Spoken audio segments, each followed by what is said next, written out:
नमस्कार मित्रों, स्वागत है एक बार फिर से आपके अपने YouTube चैनल मेरी कहानियां पर। आज हम फिर से हाजिर हैं और एक नई कहानी के साथ। घृणा शब्द शायद उसके लिए मेरे मन में छिपे भाव को व्यक्त करने के लिए बहुत छोटा था। अगर मेरा बस चलता तो मैं उसके टुकड़े टुकड़े करके कुत्तों को खिला देती।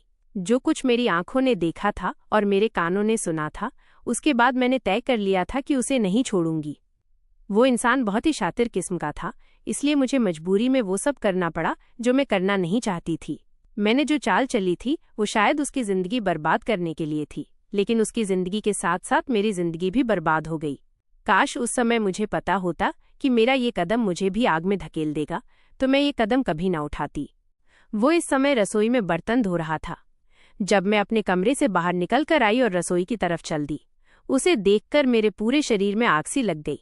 मैंने उसे पुकार कर कहा, राजू। वो फौरन पलटा और कहने लगा, जी दीदी, कहिए। वही सुंदर चेहरा, वही मनमोहक मुस्कान जो हर समय उसके चेहरे पर रहती थी, लेकिन मुझे उसे देखकर गुस्सा आने लगा। मैंने बड़े संयम से उसे कहा, एक कप चाय बनाकर मेरे कमरे में लेकर आओ, मेरे सिर में दर्द है। मेरी बात सुनकर उसने अपने हाथ में पहनी घड़ी की तरफ देखा, फिर कुछ अचंभित होकर कहने लगा, दीदी, रात के 1 बज रहे हैं। इस समय आपके कमरे में आना कुछ ठीक नहीं लग रहा।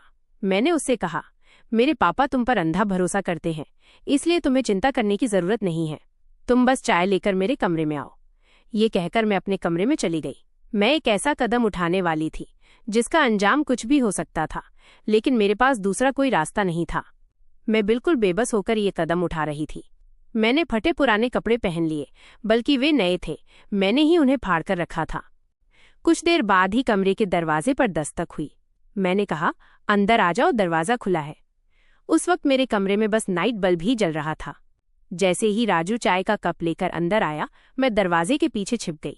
सामने बिस्तर पर कंबल को इस तरह रखा था जैसे कोई इंसान लेटा हो। वो मेरे बिस्तर की तरफ गया तो मैंने फौरन कमरा लॉक कर लिया और दरवाजा बंद कर दिया। वो फौरन पलटा तो मैंने अपना दुपट्टा उतारकर दूर फेंक दिया। मुझे अपने जज्बात पर बिल्कुल भी काबू नहीं था।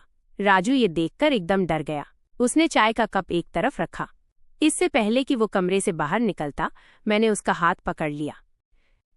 जब मैंने राजू को पहली बार देखा था तो मुझे नहीं मालूम था कि ये इंसान आगे चलकर मेरी जिंदगी में क्या भूमिका निभाने वाला है, मेरी जिंदगी को कैसे तबाह करके रख देगा।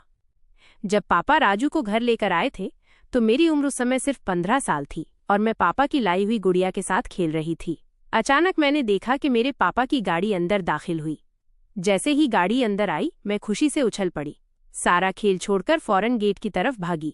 आज भी मैं खुशी से पापा की तरफ जाने लगी, लेकिन पापा के साथ एक लड़के को देखकर मेरे कदम रुक गए। गहरे रंग की शर्ट और नीली जीन्स पहने वो लंबे कद का लड़का था, जिसकी उम्र यही कोई 19-20 साल रही होगी। वो मेरे पापा के साथ गाड़ी से नीचे उतरा। मुझे पापा ने अपने पास बुलाया, प्यार किया और हम घर के अंदर आ गए। पापा ने मेरी माँ को आवाज दी और कहा, ये हमारे घर का नौकर है और आज से घर के सारे काम यही करेगा।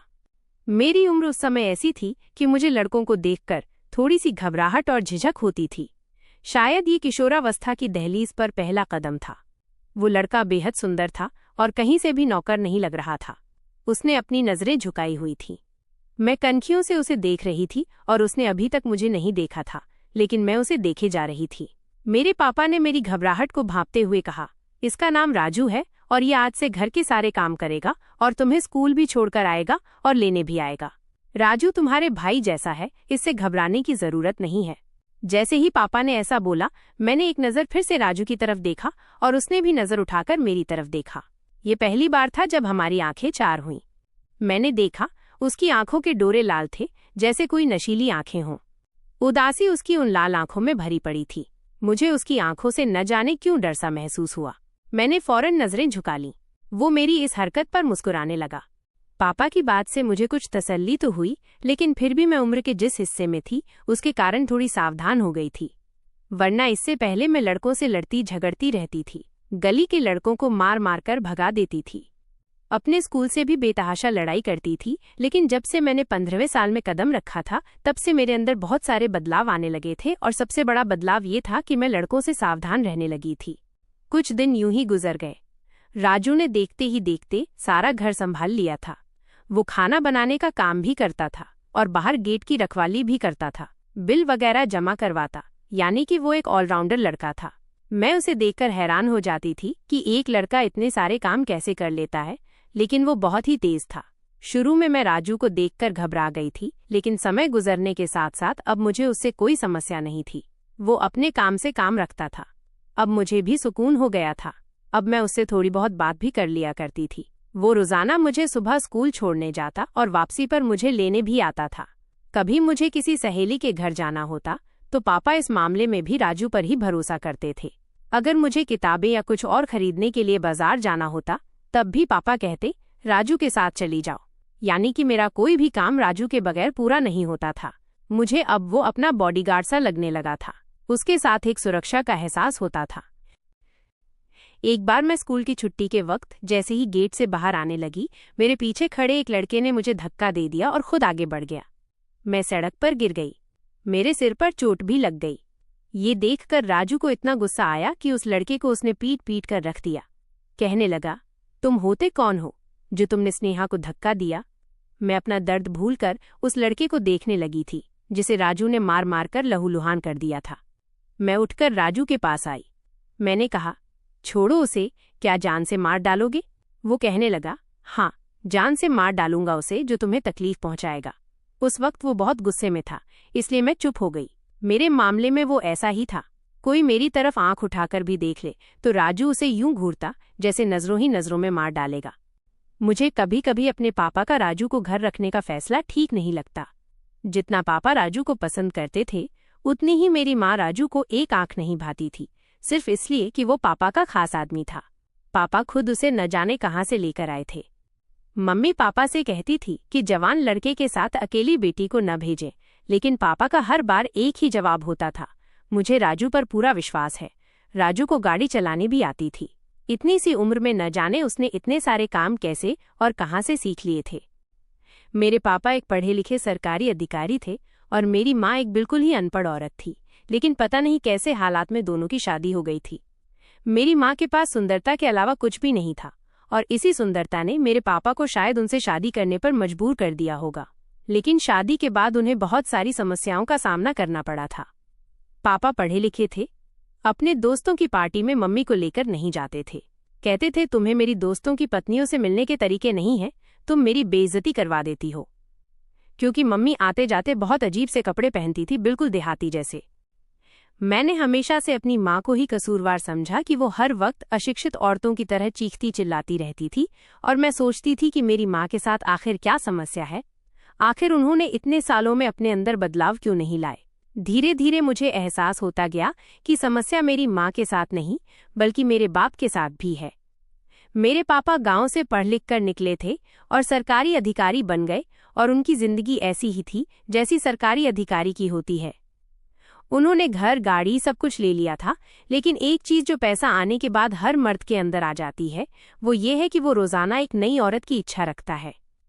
गरीबी में मर्द अपनी पत्नी के साथ गुजारा कर लेता है, लेकिन जैसे ही उसके पास पैसा आने लगता है तो उसे एहसास होने लगता है कि उसकी पत्नी उसके लायक नहीं है और वो अपने पैसे से कुछ भी खरीद सकता है।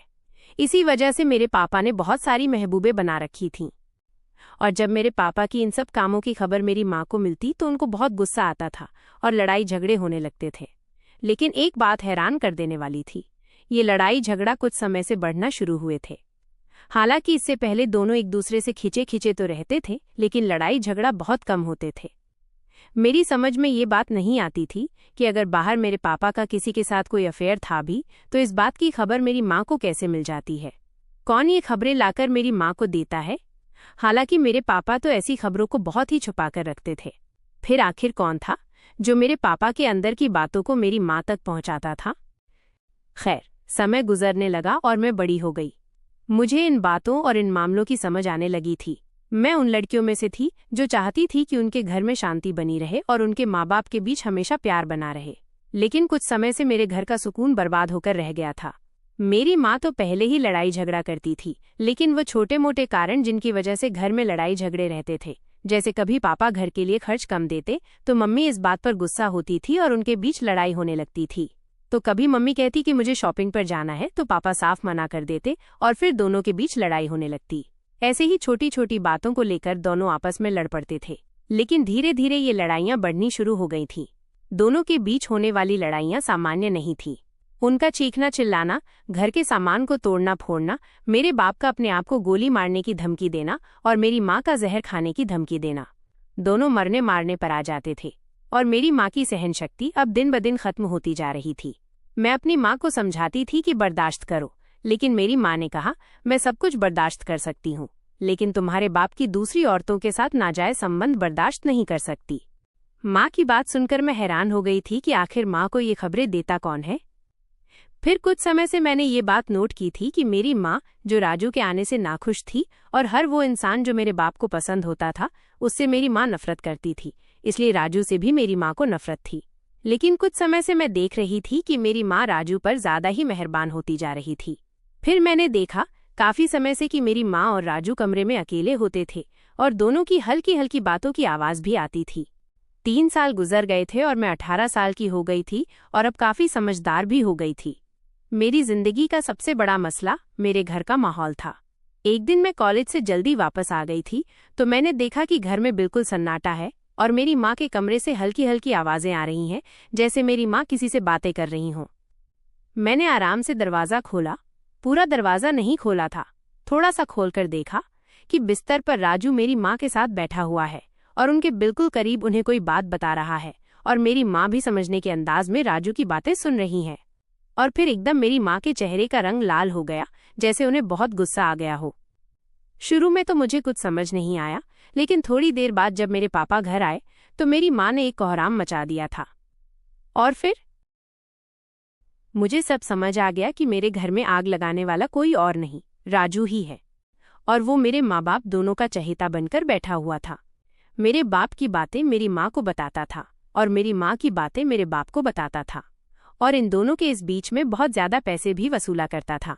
मेरे बाप की जासूसी के लिए मेरी माँ राजू को पैसे देती थी और फिर राजू पैसे लेकर मेरी माँ को मेरे बाप की तमाम खबरें देता था और अपना नाम गुप्त रखने को कहता था। इसी तरह घर में होने वाले तमाम मामलों की खबर राजू मेरे बाप को दिया करता था कि कौन आ रहा है, कौन जा रहा है। मेरे नानी नाना की तरफ के जो भी रिश्तेदार आते थे, मेरे पापा को वो लोग बिल्कुल भी पसंद नहीं थे और इसीलिए पापा की गैर मौजूदगी में वो लोग आया करते थे। और ये सारी बातें राजू मेरे बाप को बता रहा था और इसी वजह से दोनों के बीच झगड़ा दिन ब दिन बढ़ते जा रहे थे। तब मुझे अंदाजा हो गया कि मेरे घर में ये आग राजू की लगाई हुई है। अगर वो ये काम करता था तो चोरी भी करता होगा, लेकिन सबकी आंखों पर उसके विश्वास की पट्टी बंधी हुई थी और मेरे माँ बाप दोनों का उस पर अंधा विश्वास था। वो एक पक्का खिलाड़ी था और इस तरीके से खेल खेलता था कि किसी को उस पर जरा भी भरोसा नहीं होता था। लेकिन मैं सब कुछ समझ गई थी और मुझे उसका पता इस घर से कटवाना था, जो कि आसान नहीं था। सबसे पहले मैंने सोचा कि मैं राजू से सीधी बात करती हूँ और उसे चेतावनी देती हूँ। अगर वो बाज आ गया तो ठीक है, वरना मुझे दूसरा रास्ता अपनाना पड़ेगा। लेकिन मुझे हर हाल में अपने घर को बचाना था। मेरा एक भाई था जो मुझसे छोटा था। वो इन चीज़ों से दूर रहता था। उसकी अपनी एक अलग दुनिया थी। वो अपनी ही दुनिया में खुश था। लेकिन मैं इस घर की बेटी थी और मुझे इस घर की चिंता थी। एक दिन मैं राजू के पास गई। वो रसोई में खाना बना रहा था। मैं उसके सामने जाकर खड़ी हो गई तो वो इस तरह से मुझे देखकर चौंक गया। उसने हमेशा मुझे बच्चों की तरह ट्रीट किया था। कहने लगा, स्नेहा देखो, मैं खाना बना रहा हूँ और वही बनाऊंगा जो तुम्हें खाना पसंद है, बस अलग से कोई फरमाइश मत करना। मुझे समझा रहा था। उसे लगा कि मैं उसे खाने की कोई नई फरमाइश करने आई हूँ। वो मुझे बच्चों जैसा व्यवहार रखता था, लेकिन मैं बच्ची नहीं थी। मुझे रसोई में देखकर उसने पूछा, तुम रसोई में अचानक आई हो, क्या तुम्हें किसी चीज की जरूरत है? वो बड़े प्यार से मुझसे पूछ रहा था। मैं उसकी आंखों में देखने लगी। वो मेरे इस तरह देखने पर घबरा सा गया था। फौरन नजरें बदलकर वो कटिंग बोर्ड पर सब्जी काटने लगा। मेरी मौजूदगी उसे उलझा रही थी और वो बार बार दरवाजे की तरफ भी देख रहा था कि कहीं मेरे पापा या माँ न आ जाए, क्योंकि मैं बिल्कुल उसके पास खड़ी थी, इतनी पास कि उसकी सांस लेने की सरसराहट मेरे कानों में साफ सुनाई दे रही थी। घबराहट की वजह से उसकी सांसें तेज होने लगी थीं।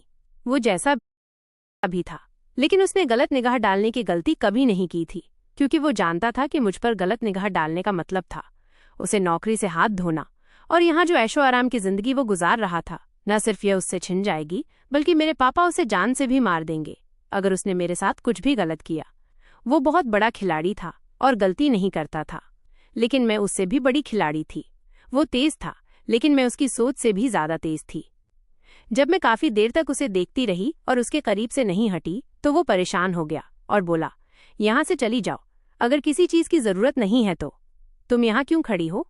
मैंने कहा, मेरे घर में आग मत लगाओ राजू, वरना मैं तुम्हारी जिंदगी में आग लगा दूंगी।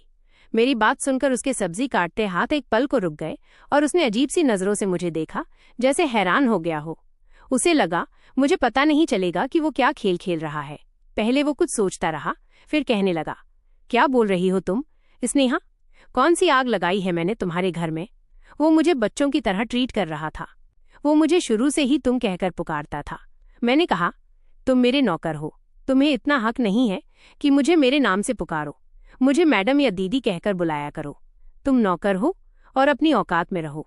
मुझे लग रहा है कि इस घर में अगर तुम अपनी औकात भूल गए हो तो मुझे तुम्हारी औकात तुम्हें दिखानी पड़ेगी। मेरी बातें उसे किसी यारी की तरह काट रही थीं। उसने मुझे बस एक नज़र उठाकर देखा और मैंने साफ महसूस किया कि उसकी आंखों में दर्द समाया हुआ था। उसकी आंखों के कोने भी गीले थे, लेकिन मुझे फर्क नहीं पड़ता था। वो जो काम कर रहा था मेरे माँ बाप में लड़ाई करवाने का, वो मैं हरगिज बर्दाश्त नहीं कर सकती थी। उसने फिर मुझे वहां से जाने को कहा, लेकिन मैं टस से मस न हुई। जब उसने देखा कि मैं जाने को तैयार नहीं हूं तो वो खुद वहां से जाने लगा, तो मैंने उसका रास्ता रोक लिया। उसके सामने आकर खड़ी हो गई। वो वापस अपनी जगह पर आया और गुस्से से सब्जी काटने लगा। अब वो बिल्कुल भी मेरी तरफ नहीं देख रहा था। ऐसा रिएक्ट कर रहा था जैसे उसने मुझे बिल्कुल ही इग्नोर कर दिया हो।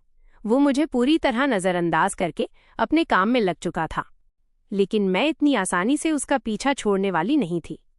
मैं सीधा उसका कॉलर पकड़ लिया और उसे कहा, आज के बाद अगर मेरे माँ बाप के बीच कोई झगड़ा करवाया तो मुझसे बुरा कोई नहीं होगा। वो अपना कॉलर छुड़ाने की कोशिश कर रहा था और मैं छोड़ नहीं रही थी। इतने में उसका हाथ उठ गया। उसने अचानक ही मेरे मुंह पर थप्पड़ मार दिया। मेरे हाथ से उसका कॉलर छूट गया था। मैंने गुस्से और अविश्वास से कहा, तुमने मुझे थप्पड़ मारा?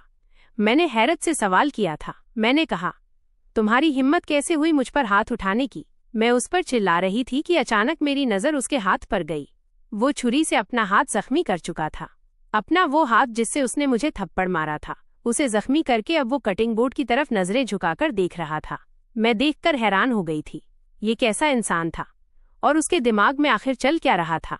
उसके हाथ से खून बहने लगा था और अभी तक छुरी पर उसकी पकड़ मजबूत थी। कहने लगा, इसी हाथ से तुम्हें मारा था, इस हाथ को सजा दे दी। अब खुश? उसकी आंखों में न जाने ऐसा क्या था कि मैं कांप उठी थी। मैं उसे छोड़कर अपने कमरे में भाग गई और कमरे का दरवाजा लॉक कर दिया। मेरा दिल बेचैन सा हो रहा था। अगली सुबह जब मैं कॉलेज जाने लगी तो देखा उसके हाथ पर पट्टी बंधी हुई थी। वो रोज मुझे गाड़ी से कॉलेज छोड़ने जाता था। मैंने उसके हाथ की तरफ देखते हुए कहा, इंसान ऐसा काम ही न करे जिसके बाद उसे पछताना पड़े। मेरी बात पर उसने कुछ नहीं कहा और कार का दरवाजा खोल दिया। काफी दिन तक खामोशी रही। मुझे लगा वो सुधर गया है, क्योंकि घर में अब शांति थी। काफी दिनों से मेरे माँ बाप के बीच भी कोई झगड़ा नहीं हुआ था। सब ठीक जा रहा था। लेकिन एक दिन अचानक बहुत बड़ा झगड़ा हुआ। पापा ने मेरी माँ को तलाक की धमकी दे दी और घर से इसी समय निकल जाने के लिए कह दिया। तभी मैंने उनके सामने हाथ जोड़ दिए और रोने लगी, भगवान के लिए अपनी लड़ाई खत्म कर दें, वरना मैं खुद को नुकसान पहुंचा लूंगी। मेरे आंसू देखकर मेरे पापा का दिल नरम हो गया, क्योंकि मैं उनकी सबसे बड़ी कमजोरी थी। वो मुझे उदास भी नहीं देख सकते थे। फिर काफी दिन तो जैसे घर में सन्नाटा छा गया हो। मैं अपनी माँ से वजह पूछी इस लड़ाई की तो एक बार फिर से मुजरिम राजू ही निकला। राजू ने मेरी माँ को बताया कि मेरे बाप ने एक वेश्या से शादी कर ली है। उधर पापा का कहना था कि ये सब झूठ है। हाँ, ये बात सच है कि मैं बाहर एक दो अफेयर चला लेता हूँ, लेकिन नौबत शादी तक नहीं पहुंची है। मैं समझ गई ये आग भी राजू की लगाई हुई थी, यानी कि वो मेरी चेतावनी देने के बाद भी नहीं सुधरा था। कहते हैं चोर चोरी से जाए लेकिन हेराफेरी से नहीं जाता। मेरा जी चाहा राजू को जान से मार डालूं। कुछ पैसों के लिए वो मेरे माँ बाप की जिंदगी किस मोड़ पर ले आया था।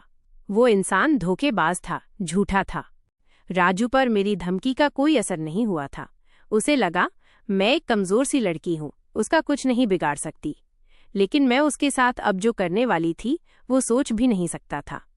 मैंने गुस्से में आकर अपने दिमाग में एक ऐसा प्लान तैयार किया कि उसे पूरा करने के बाद राजू का पत्ता पूरी तरह इस घर से कटने वाला था। लेकिन शायद मैं भूल गई थी कि इस कदम से मेरी जिंदगी की रौनक भी खत्म हो जाएगी। कुछ दिन में सब रूटीन पे आ गया था। इससे पहले कि कुछ और बड़ा होता, अब मुझे जल्दी ही अपना काम कर देना था। ऐसी ही एक रात थी। रात के 1 बज रहे थे। मेरे मम्मी पापा अपने कमरे में थे और राजू रसोई में रात के खाने के बर्तन धो रहा था।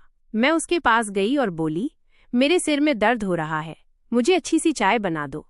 सर्दियों की रातें थीं और मैं अक्सर उसे चाय का कहती रहती थी, इसलिए वो बिना कुछ कहे मेरे लिए चाय बनाने के इरादे से रसोई में आ गया। मैं खामोशी से अपने कमरे में आ गई और उसका इंतजार करने लगी। मैं घड़ी की तरफ देख रही थी। घड़ी में रात के 1:15 बज रहे थे। आज की रात राजू की इस घर में आखिरी रात साबित होने वाली थी। हर तरफ खामोशी थी। थोड़ी ही देर में राजू मेरे कमरे में चाय लेकर आने वाला था। मैंने तुरंत अपने फटे हुए कपड़े पहन लिए। जैसे ही वो आया, मैं बिजली की तेजी से उठी और कमरे के दरवाजे को कुंडी लगा दी और उसके सीने से लग गई और जोरदार चीख मारी और चीखते हुए कहने लगी, पापा, मुझे बचाए, मुझे बचा ले, ये इंसान मुझे। राजू, मत करो, ये सब गलत है। मेरी बात यहीं तक पहुंची थी कि राजू बुरी तरह बदहवास हुआ। उसने मेरे मुंह पर हाथ रखकर मेरी चीख दबानी चाही, लेकिन मेरी चीख को सुनकर मेरे माँ बाप भागते हुए मेरे कमरे तक आए थे, लेकिन मैं खुद दरवाजे को कुंडी लगा रही थी। सब कुछ वैसा ही हो रहा था जैसा मैंने सोचा था। सब इतना अचानक हुआ कि राजू को कुछ भी समझ नहीं आया कि मैं क्यों चीख रही हूँ। वो मेरे माँ बाप की आवाज़ सुनकर हक्का बक्का रह गया था। वो दरवाजे के बाहर से पूछ रहे थे, स्नेहा, क्या हुआ है? राजू। जल्दी ही राजू सारा मामला समझते हुए मुझसे पीछे हटा और दरवाजे तक आया ताकि अपनी सफाई पेश कर सके। मैंने तेजी से आकर राजू को धक्का दिया और दरवाज़ा खोल दिया। इससे पहले कि राजू बाहर जाता, मैं जल्दी से बाहर निकली और पापा से लिपटकर रोने लगी। मैंने कहा, पापा, राजू ने मेरी इज्जत। मैं बहुत बुरी तरीके से अपने पापा के साथ लिपटकर रोए जा रही थी और मेरे पापा का चेहरा गुस्से से लाल हो चुका था और उनकी आंखों में खून उतर आया था। वो लाल आंखों से राजू को देखे जा रहे थे। राजू कहने लगा, नहीं मालिक, मैंने स्नेहा के साथ ऐसा कुछ भी नहीं किया है। मैं तो ऐसा कुछ करने के बारे में सोच भी नहीं। पापा ने मुझे अपने आप से अलग किया और राजू को कॉलर से पकड़कर नीचे गिराया और फिर लातों घूंसों से उसे मारने लगे। पापा राजू से कहते जा रहे थे, तुम्हारी हिम्मत कैसे हुई मेरी बेटी को हाथ लगाने की? राजू ने कहा, मालिक, मेरा कोई दोष नहीं, आपकी बेटी ने खुद मुझे कमरे में बुलाया था। राजू की बात सुनकर मेरे पापा ने और जोर से उसे मारना शुरू कर दिया और बोलते जा रहे थे, मेरी बेटी तुझे बुलाएगी? नमक हराम, मेरी बेटी पर इल्जाम लगाता है? मेरी बेटी तुझे कमरे में बुलाएगी? पापा एक ही शब्द बोले जा रहे थे। फिर पापा ने पुलिस को फोन किया और मम्मी से कहने लगे, पुलिस के सामने बयान देना कि ये मेरे घर पर काम करता था, लेकिन आज की रात ये सोना और कुछ पैसे चुराकर फरार हो रहा था तो रंगे हाथों पकड़ा गया है। फिर मेरे पापा ने मेरी माँ से कहा, एक थैली में जितने भी पैसे और सोना है वह डाल कर ले आओ ताकि पुलिस को विश्वास हो जाए और स्नेहा की बदनामी ना हो। मेरी माँ ने वैसा ही किया। पुलिस वालों का नाम सुनकर राजू घबरा गया। उसने कहा, साहब, मुझे जितनी सजा देनी है दे दो, लेकिन मुझे पुलिस के हवाले मत करो। पापा ने कहा, तुम्हें पुलिस के हवाले करना ही ठीक रहेगा। जब वो तुम्हारी अच्छे से खातिरदारी करेगी तब तुम्हारी अकल ठिकाने आएगी। दिल तो कर रहा है तुम्हारी जान ले लूं और तुम्हारी लाश कुत्तों के सामने फेंक दूं। ये कहकर पापा ने एक और लात राजू के मुंह पर मारी थी। वो दूर जाकर गिरा था। थोड़ी देर में पुलिस आ गई और पापा ने राजू को पुलिस के हवाले कर दिया और ये मंजर मेरे लिए बहुत ही खुशी भरा था। पुलिस उसके हाथों में हथकड़ियां डालकर उसे ले जा रही थी। उसने अजीब सी नजरों से मुझे देखा। उसकी आंखों से आंसू बह रहे थे। जब तक वो पुलिस की जीप में बैठ नहीं गया मुझे ही देखे जा रहा था और मैं बहुत खुश थी कि मैंने राजू को हरा दिया था। लेकिन ये मेरी गलतफहमी थी। अभी एक और काली रात भी आने वाली थी जो राजू को इस घर में गुजारनी थी। राजू के जाने के बाद मेरे घर में सुकून हो गया था और मैं बहुत खुश थी कि राजू का पत्ता कट गया है और 2 साल इतने सुकून से गुजरे कि जिसका कोई जवाब नहीं था। मुझे नहीं पता था राजू के साथ जेल में क्या हुआ, लेकिन इतना पता था कि मेरे पापा के कहने पर उसके साथ बहुत बुरा हुआ था। इस बार मेरे पापा ने किसी मर्द को घर में नौकर रखने की गलती नहीं की थी। वो एक औरत को लेकर आए थे जो घर का सारा काम करती थी और फिर मेरे माँ बाप के बीच भी संबंध अच्छे हो गए थे। हर तरफ चैन ही चैन दिख रहा था। मेरी उम्र 20 साल हो गई थी और पापा ने फैसला किया कि वो जल्दी ही मेरी शादी कर देंगे और इस मकसद के लिए उन्होंने मेरे लिए रिश्ते ढूंढने भी शुरू कर दिए थे। मैं इतनी जल्दी शादी नहीं करना चाहती थी, अपनी पढ़ाई पूरी करके फिर शादी करना चाहती थी। लेकिन जो कुछ भी हुआ उसके बाद मेरे पापा के दिल में एक डर सा बैठ गया था, इसलिए वो जल्द से जल्द मेरी शादी कर देना चाहते थे। सब कुछ ठीक चल रहा था और उधर मेरे लिए बहुत अच्छा रिश्ता मेरे पापा को मिल भी गया था। लड़का बहुत ही अच्छे पद पर था और देखने में भी अच्छा था। सब कुछ ठीक जा रहा था कि मेरी जिंदगी में एक ऐसा तूफान आ गया जिसने मेरा सब कुछ तबाह करके रख दिया। मेरी शादी की जोरों शोरों से तैयारी शुरू हो गई थी और रोजाना मेरी माँ शॉपिंग पर निकल जाती थी। कभी मैं उनके साथ जाया करती थी और कभी मेरा दिल नहीं चाहता तो मैं नहीं जाती थी। एक ऐसी ही रात थी जब मेरी माँ शॉपिंग के लिए निकल पड़ी और मेरे पापा शहर से दूर किसी काम के लिए गए थे और मैं घर पर बिल्कुल अकेली थी। मेरे साथ वही नौकरानी थी जिसको मेरे पापा कुछ साल पहले लेकर आए थे। मेरे माँ बाप जब भी घर से बाहर जाते थे तो नौकरानी को मेरे साथ छोड़कर जाते थे और मुझे भी उस नौकरानी के साथ सुरक्षा का एहसास होता था, क्योंकि वो एक उम्रदराज औरत थी और काफी अच्छी थी। उस रात मेरी नौकरानी ने कहा कि उनकी तबीयत कुछ ठीक नहीं है, वो अपने क्वार्टर में सोने के लिए जा रही है। तो मैंने उनसे कहा, ठीक है, आप चली जाएं, मैं खाना खुद ही बनाकर खा लूंगी, कोई समस्या नहीं है। मैं रसोई में आ गई खाना बनाने के लिए। मैं खाना बनाने लगी और सोचती जा रही थी कि अब मेरा इस घर में बहुत कम समय बच गया है और यही सोचकर मेरी आंखों में आंसू आ रहे थे। अचानक मुझे एहसास हुआ कि घर में कोई दाखिल हुआ। मुझे महसूस हुआ कि कोई खिड़की से अंदर आया है। इससे पहले कि मैं कुछ सोचती, अचानक से रसोई का पिछला वाला दरवाजा खुला और मैंने देखा कि राजू वहां से दाखिल हो रहा है। मैंने उसकी तरफ देखा और डर की एक लहर मेरी रीढ़ की हड्डी में दौड़ गई थी। एक पल भी मुझे ये समझने में नहीं लगा कि वो मुझसे बदला लेने आया है। मुझे तो लग रहा था कि वो अभी तक जेल में है। वो जेल से कब और कैसे निकला ये मुझे मालूम नहीं था। शायद मेरे पापा को भी मालूम नहीं था कि वो जेल से छूट चुका है। मैं उसे देखते ही एकदम अपने कमरे की तरफ भागी और वो भी मेरे पीछे भागने लगा। मैंने बड़ी मुश्किल से दरवाज़ा बंद करना चाहा, लेकिन उसने दरवाजे को धक्का दिया और मेरे कमरे के अंदर आ गया। उसने दरवाजे को कुंडी लगा दी और मुझे अजीब सी नज़रों से देखने लगा और मेरी तरफ कदम बढ़ाने लगा। मैंने उसे कहा, खबरदार, जो तुमने मुझे हाथ भी लगाया तो। उसने मुझसे कहा, क्यों नहीं हाथ लगाऊं तुम्हें? मैंने तो तुम्हारी पहले ही इज्जत बर्बाद कर दी थी ना, अब क्यों दूर भाग रही हो? जानती भी हो इज्जत बर्बाद करना किसे कहते हैं। तुम्हारी वजह से पुलिस ने मेरे शरीर का कोई ऐसा हिस्सा नहीं छोड़ा है जहां जख्मों के निशान ना हो। तुम्हारी वजह से पुलिस ने मेरी ऐसी हालत की है कि मैं उठने और चलने फिरने के भी काबिल नहीं रहा। तुम्हारी वजह से मेरी माँ। इतना कहते कहते उसकी आंखों से आंसू बहने लगे जिन्हें उसने बेदर्दी से साफ कर लिया। तुम्हारी वजह से मेरा रोजगार भी चला गया। तुम्हारी वजह से मेरी पूरी जिंदगी बर्बाद हो गई और मैं मुजरिमों की लिस्ट में शामिल हो गया। मैं ना ही तो इतना खतरनाक मुजरिम था और ना ही बनना चाहता था, लेकिन तुमने मुझे क्या से क्या बना दिया। मेरी छोटी सी गलती की मुझे इतनी बड़ी सजा दे दी और मैं एक पेशेवर मुजरिम बन गया। और अब वही मुजरिम तुम्हारे सामने है। तुम मेरी कसूरवार हो। एक बार भी तुमने मुझे ये नहीं पूछा कि मैं तुम्हारे माँ बाप के साथ जो किया वो आखिर क्यों किया। एक बार मुझसे पूछती तो तुम्हें सच बता देता। तुम नहीं जानती तुम्हारी वजह से मैंने क्या क्या खो दिया है, लेकिन मैं तुम्हें छोड़ूंगा नहीं।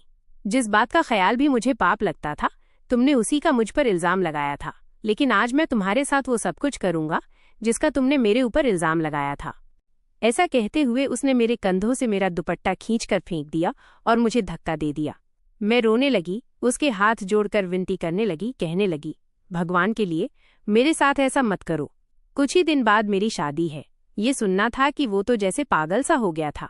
उसने कहा, तुम शादी करके आबाद होना चाहती हो और मुझे तुमने बर्बाद कर दिया है, लेकिन मैं तुम्हें भी आबाद नहीं होने दूंगा।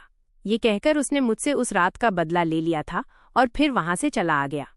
मेरी माँ शॉपिंग के बाद अपने भाई के घर चली गई थी, इसलिए उन्हें वापस आने में देर हो गई। मैं तबाह बर्बाद हो चुकी थी। वो मेरी पूरी दुनिया उजाड़कर वहां से चला गया था। मैं बेजान शरीर के साथ जमीन पर पड़ी रही और जब तक पड़ी रही जब तक मेरी माँ और मेरे पापा घर नहीं आ गए थे। और फिर मुझे इस हालत में देखकर वो जैसे पत्थर के हो गए थे। उन्होंने मुझसे पूछा कि तुम्हारी ये हालत किसने की है, तो मैंने रोते हुए राजू का नाम लिया। ये सुनकर मेरे पापा को सदमा लगा और मेरी माँ चीखें मारकर रोने लगी। ये था एक शैतान लड़के को अपने घर में लाने का अंजाम। जिस घर में जवान बेटियां हों उस घर में मर्द नौकर रखना ही नहीं चाहिए। लेकिन मेरे माँ पापा की आंखों पर तो राजू के विश्वास की पट्टी बंधी हुई थी। और मेरे पापा और माँ जो उस इंसान की बातों में आकर अपना सब कुछ तबाह कर चुके थे। घर का सुकून तो वैसे ही बर्बाद हो गया था। वही इंसान जिसे घर की रखवाली के लिए वे लोग रखे थे, वही उनकी इज्जत का लुटेरा निकला और उनके घर के सुकून के साथ साथ उनकी इज्जत को भी खराब कर गया। काफी दिनों तक मेरे माँ बाप को इस बात का सदमा था और वो सोच रहे थे कि आखिर राजू जेल से बाहर आया कैसे। मेरी शादी के दिन करीब आ रहे थे और मेरे माँ बाप के चेहरे ऐसे थे जैसे उन पर कोई साया हो गया हो। मैं भी अपने कमरे में पड़ी रहा करती थी, न कुछ खा रही थी न पी रही थी, और मेरी माँ को इतना सदमा लगा कि वो मेरा ख्याल भी नहीं रख पा रही थी। मेरी माँ खुद अपना सर पीटती, अपने कमरे में पड़ी रहती, और इस हालत में उस बूढ़ी नौकरानी जिनका नाम सरला था और हम उसे सरला मौसी कहते थे, उन्होंने सारे घर को संभाला हुआ था। उसी ने मेरी माँ को हौसला दिया और मेरे माँ बाप को ये सलाह दी कि इस बात को राज रखें और खामोशी से बेटी को विदा कर दें। सरला मौसी ने हमारे साथ बहुत भलाई की। अगर वो औरत न होती तो हम तीनों को कोई हौसला न देने वाला था, लेकिन वो बहुत तजुर्बेकार थी और उसने मेरी माँ को भी संभाला और मेरे पापा को भी हौसला दिया और मुझे भी कहा कि इस सदमे से बाहर निकलो वरना फिर बहुत बदनामी होगी। अब जबकि शादी होने वाली है तो बेहतर है इस बात को राज रखा जाए। मेरे माँ बाप ने मुझसे कहा, तुम कुछ भी किसी से नहीं कहोगी और खामोशी से शादी कर लोगी और ये राज कभी नहीं खुलेगा। बेहतर यही है कि तुम्हारी इज्जत से शादी हो जाए। लेकिन ऐसा कैसे मुमकिन था? मेरे लिए तो पति से इतना बड़ा राज छुपाना मुमकिन ही नहीं था, क्योंकि जिस तरह से राजू ने अपना गुस्सा मेरे साथ निकाला था, मैं वो दाग अपने पति से छुपा नहीं सकती थी। अगर वो इन जख्मों के बारे में मुझसे सवाल करता तो मैं उसे क्या जवाब देती? शादी तो दूर की बात, मेरा तो जिंदगी से ही दिल उठ गया था। मेरा बस नहीं चल रहा था कि मैं अपनी जिंदगी को खत्म कर दूं, लेकिन मैं मरकर अपने माँ बाप को और दुखी नहीं करना चाहती थी। मुझे इस कदर सदमा लगा हुआ था, लेकिन मुझे इतना जरूर पता था कि खुदकुशी करना बहुत बड़ा पाप है। मैंने अपने माँ बाप से कहा कि मुझे शादी नहीं करनी, लड़के वालों से इनकार कर दो। तो मेरे पापा ने मेरे सामने हाथ जोड़ दिए और कहा, मेरी इज्जत का सवाल है, ये शादी खामोशी से कर लो, बात की बाद में देखी जाएगी। मैंने पापा से रोते हुए कहा, मैं आज जहाँ पर हूँ वो सिर्फ आपकी गलत फैसले की वजह से हूँ। मैं तो बच्ची थी, मुझे कुछ मालूम नहीं था, लेकिन आपको तो सब कुछ मालूम था कि जवान बेटी के होते हुए जवान नौकर को घर पर नहीं रखना चाहिए। उन्होंने न सिर्फ उसे घर में रखा बल्कि हर जगह मुझे उसके साथ भेज भी देते थे। मेरी बातें सुनकर मेरे पापा रोने लगे तो मुझे उनका दुख हुआ और फिर मुझे लगा कि मैं ज्यादा ही गलत बोल गई हूँ। पहले ही वो मेरी वजह से काफी परेशान थे। मैंने कहा, ठीक है, मैं शादी करने को तैयार हूँ। मेरी बात सुनकर वो मुझे गले लगाकर रोने लगे और मुझसे माफी भी मांगने लगे। उन्होंने कहा, मेरी बच्ची, मैं तेरा मुजरिम हूँ, मुझे माफ कर दे। मेरी वजह से आज तेरे साथ इतना बड़ा जुल्म हुआ है। हम सब घर वालों ने खामोशी बरती थी और शादी के दिन करीब आ रहे थे और मेरी परेशानी बढ़ती जा रही थी। फिर मैंने अपने मंगेतर को सारी सच्चाई बताने का फैसला किया। मैंने सोचा, मुझे अपने होने वाले पति के साथ धोखा नहीं करना चाहिए, इसलिए मैंने उसे मिलने के लिए बुलाया। वो मुझसे मिलने मेरे घर आया। उसने मुझसे पूछा, तुमने मुझे चोरी छुपे क्यों मिलने के लिए बुलाया है? तो मैंने कहा, मुझे आपको कुछ बताना है, उसके बाद फैसला आपका होगा। मेरी बातें सुनकर वो थोड़ा परेशान हुआ। उसने कहा, क्या बताना है? तो मैंने अपने जख्म दिखाए। मेरे जख्म देखकर वो थोड़ी देर खोया रहा और फिर बोला, तुम्हारी ये हालत किसने की है? और फिर मैंने सारी बात उसे बता दी कि मेरे नौकर ने ये सब कुछ मेरे साथ किया है और मुझसे बदला लेने के लिए किया है। वो थोड़ी देर तक सोचता रहा और मैं सर झुकाकर उसके सामने बैठी रही। उसने पूछा, क्या तुम ये शादी नहीं करना चाहती? तो मैंने कहा, मेरी जिंदगी से दिल ही उठ गया है, लेकिन मैं खुदकुशी जैसा पाप भी नहीं करना चाहती। वरना शादी तो दूर, मैं तो अब जीना ही नहीं चाहती थी, मगर मेरे माँ बाप की जिद है कि मैं उनकी इज्जत रख लूं और शादी कर लूं। लेकिन मेरे ज़मीर ने गवारा नहीं किया कि मैं आपको धोखा दूं और आपको अंधेरे में रखकर आपसे शादी करूं। वो तो माँ बाप है तो मेरा राज ही रखना चाहेंगे, लेकिन मैं आपको धोखे में नहीं रखना चाहती हूँ। उसे शायद मेरी ये बात अच्छी लगी और उसने कहा, मैं तुमसे शादी करने के लिए तैयार हूँ। सारी सच्चाई जानकर उसका मुझसे शादी के लिए राजी होना मुझे किसी चमत्कार से कम नहीं लग रहा था। जो कुछ भी हो चुका था उसके बाद मेरे अंदर जीने की कोई उमंग नहीं बची थी, लेकिन जिंदा रहना मजबूरी थी। और फिर मेरी शादी का दिन आ गया और शादी भी हो गई। लेकिन ये सिलसिला यहीं पर खत्म नहीं हुआ। मुझे नहीं पता था कि और कितनी मंजिलें बाकी हैं जो मुझे तय करनी है। इस हालत में शादी हो जाना लड़की के लिए समस्या का हल नहीं होता। कुछ मुश्किलें और भी होती हैं, शादी के बाद भी जन्म लेती हैं, और मेरे लिए भी बहुत सारे मसलों ने जन्म ले लिया था। और सबसे बड़ा मसला था, शादी की पहली रात ही मेरे लिए खड़ा हो गया था। जब मेरा पति मेरे करीब आया तो एकदम से मुझे वही काली भयानक रात याद आ गई और मैंने चीखना चिल्लाना शुरू कर दिया था। मुझे वो रात याद आने लगी जब राजू ने मेरे साथ जुल्म किया था। मेरे ऊपर पागलपन का दौरा पड़ चुका था और मैं चीखना चिल्लाना शुरू कर दिया।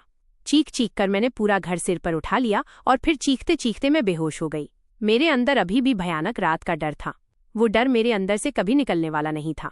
वो एक भयानक रात जो मेरा पीछा छोड़ने वाली नहीं थी। मेरे पति ने तो मेरे साथ भलाई की और सच्चाई को स्वीकार करते हुए मुझसे शादी की। यकीनन उसकी नीयत अच्छी थी, शायद उसके दिल में मेरे लिए भगवान ने दया डाल दी थी, लेकिन मेरी अपनी हालत इतनी खराब थी कि मैं कुछ भी अब बर्दाश्त करने की हालत में नहीं थी। दुनिया को लगता है कि एक लड़की इस तरह के जुल्म का शिकार हुई है, उसकी जल्द से जल्द शादी करना हर समस्या का हल होता है, और माँ बाप वाले सोच लेते हैं कि शादी के बाद लड़की सामान्य जिंदगी गुजार सकती है।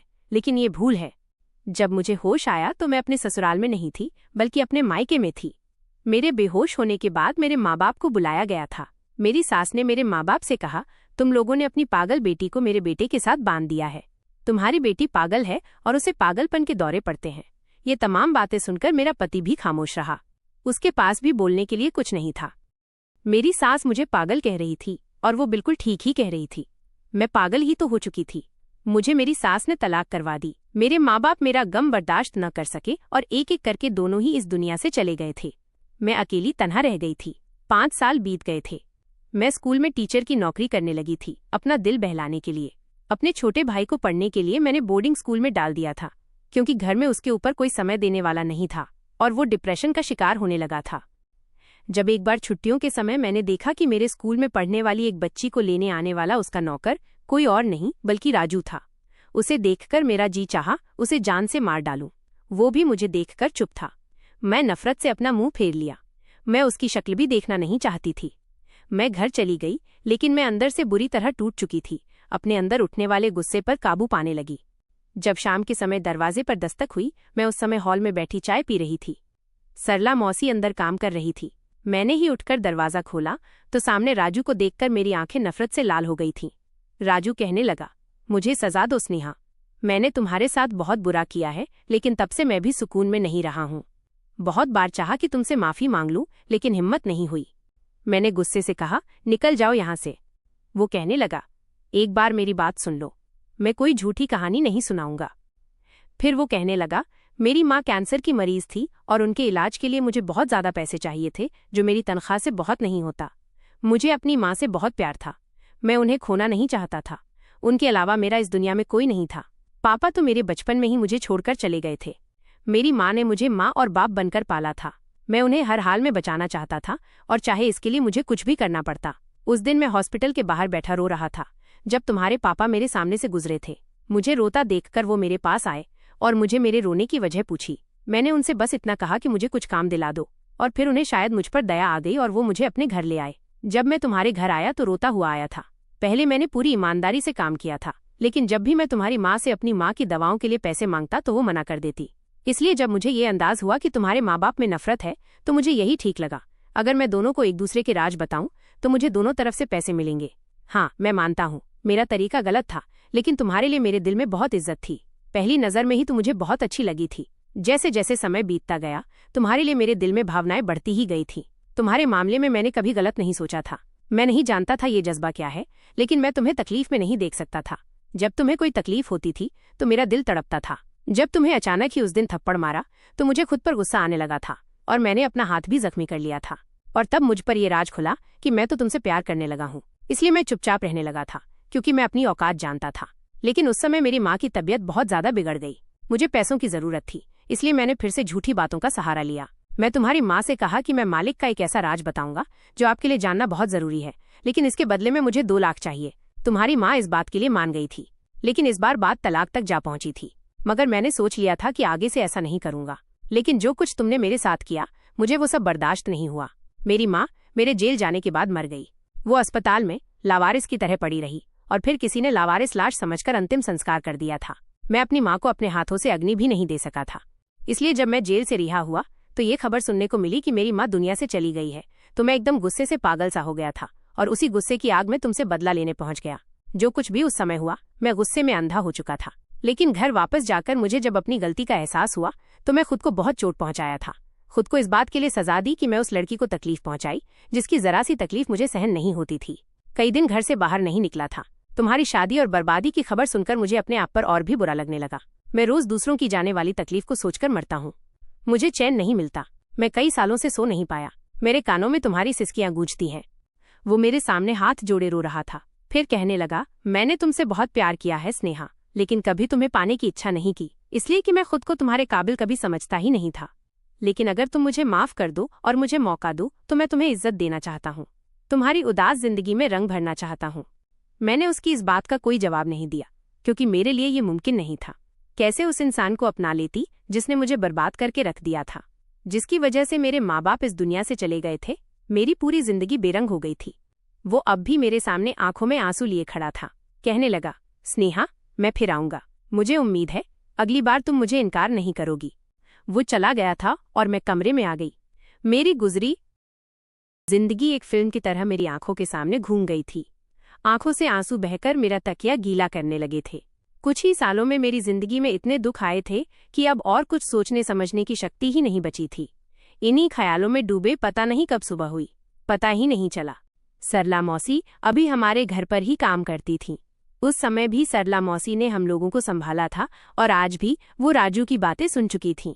सुबह मुझे नाश्ता देते हुए कहने लगी, स्नेहा बेटा, मेरी बूढ़ी आंखों ने ये दुनिया देखी है और परखी है। मैं तुम्हें बस एक ही बात कहना चाहूंगी कि राजू ने जो फैसला तुम्हारे ऊपर छोड़ा है उसे सोच समझ कर लेना। अगर राजू ने तुम्हारे साथ गलत किया था तो तुमने भी राजू की जिंदगी में कम जहर नहीं घोला था। अगर राजू की वजह से तुम्हारे माँ बाप मरे थे तो तुम्हारी वजह से राजू की माँ भी मरी थी। जो भी फैसला करना सोच समझ कर करना। ये कहकर सरला मौसी चली गई थीं। नाश्ते की प्लेट मेरे सामने पड़ी थी, लेकिन खाने का दिल नहीं कर रहा था। एक चुभन थी जो मेरे दिल में हो रही थी। शायद सरला मौसी ठीक कह रही थी। मैंने भी राजू के साथ कुछ कम जुल्म नहीं किए थे। शायद मेरे किए की सजा ही भगवान ने मुझे दी थी। मैं 2 दिन तक सोचती रही और फिर इस नतीजे पर पहुंच गई थी। तीसरे दिन राजू फिर आया था, इस उम्मीद के साथ कि मैं उसे मना नहीं करूंगी। वो मेरे सामने आंखों में उम्मीद लिए खड़ा था। मैंने राजू से शादी के लिए हाँ कह दी। राजू तो खुशी से उछल पड़ा। बहुत ही सादगी के साथ राजू और मेरी शादी हो गई थी। राजू का साथ पाकर और राजू को यूं खुश देखकर पता नहीं क्यों दिल पर छाया हुआ एक बोझ सा उतर गया था। खुद को हल्का फुल्का महसूस कर रही थी। शायद मैंने भी राजू के साथ कुछ कम गलत नहीं किया था और ये मेरी सजा थी कि मैं पल पल की मौत मर रही थी। राजू को माफ करके और राजू को अपनाकर मेरी सजा कम हो गई थी और मेरे दिल को सुकून आ गया था। राजू मेरा किसी कांच की गुड़िया की तरह ध्यान रखता है। धीरे धीरे राजू के लिए मेरे दिल में जो नफरत थी अब वो कम होने लगी थी और राजू के लिए मेरे दिल में प्यार पनपने लगा था। शादी के बाद राजू ने मुझे छुआ तक नहीं था और मैं भी अभी इस रिश्ते की शुरुआत नहीं करना चाहती थी। पहले मैं खुद को पूरी तरह इस रिश्ते के लिए तैयार करना चाहती थी और मुझे उम्मीद थी कि मैं जल्दी ही इस रिश्ते की शुरुआत करूंगी और पूरी सच्चाई के साथ करूंगी। दोस्तों, वीडियो कैसा लगा कमेंट करके जरूर बताएं। वीडियो को लाइक और चैनल को सब्सक्राइब जरूर करें।